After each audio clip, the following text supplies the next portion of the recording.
What if every microbe on the planet suddenly disappeared? No more germs, no 5-second rule, just pick that cookie up off the floor and eat it. But surely it wouldn't be all good. Doesn't our planet rely on bacteria? Can humans even survive without microbes in our bodies? This is What If, and here's what would happen if all the microbes disappeared. Bless you.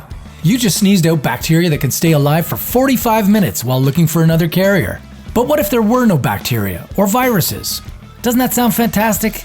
Of course, you say. But did you know that there are as many microbial cells in your body as there are human cells? Your body is full of good microbes that help you digest food and boost your immune system. Other good microbes living outside your body recycle waste and assist plants in converting sunlight into energy. In short, bacteria are all around us. Without them, life would no longer be possible. Or would it? In the 1880s, microbiologists believed that the existence of animals would be impossible without microbial life. Well, they were wrong. In fact, some animals can live germ-free lives in total isolation from the outside world if all their nutrition is synthesized chemically. Does that mean that we wouldn't notice a difference if all our microbes just vanished? Not quite. Living in a germ-free bubble and living on a germ-free planet are two very different things. Humans would get by without microbes just fine for weeks, months, even years. We'd still be digesting food with some digestive disorders, and of course lacking the vitamins that we get from bacteria. We might soon come up with some synthetic supplements to make up for our undernourishment. Seems like no big deal. But not for all the ruminant animals. Their gut microbes are essential for plant digestion. Without microbes, all the cows, goats, and sheep would starve. Maybe not the best way to turn the whole world vegan. What's more, plants would start dying out in a matter of days.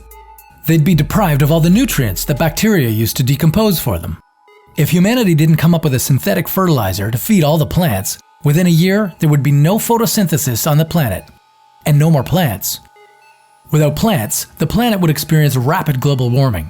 Plants convert all the carbon dioxide that we exhale into oxygen. Likewise, they clean the air from all the fossil fuels we burn. If they die, the concentration of CO2 in our atmosphere skyrockets. The world would be a pretty crappy place to live. Literally. Bacteria's list of responsibilities include breaking down biological waste. Poop. Without microbes to take care of human and animal stuff, it would all build up, both inside of us and out. After death, organisms wouldn't return nutrients back into the soil, completely messing up our ecosystem. And what about the myriad of microbes sustaining life in the world's oceans? Without these bacterial contributors, would all organisms depending on oxygen just die out? Yes, but not right away. There's enough ocean oxygen to last at least a few 100,000 years before we solve this problem. That is, if we figure out how to stay alive that long. Some parts of our human cells evolved from microbes, and if these microbial descendants were to vanish too, well, we'd be dead in a minute. Sounds like a bit of a mess in which humanity has very little chance of long-term survival. Maybe getting a cold and a world full of bacteria isn't that bad after all.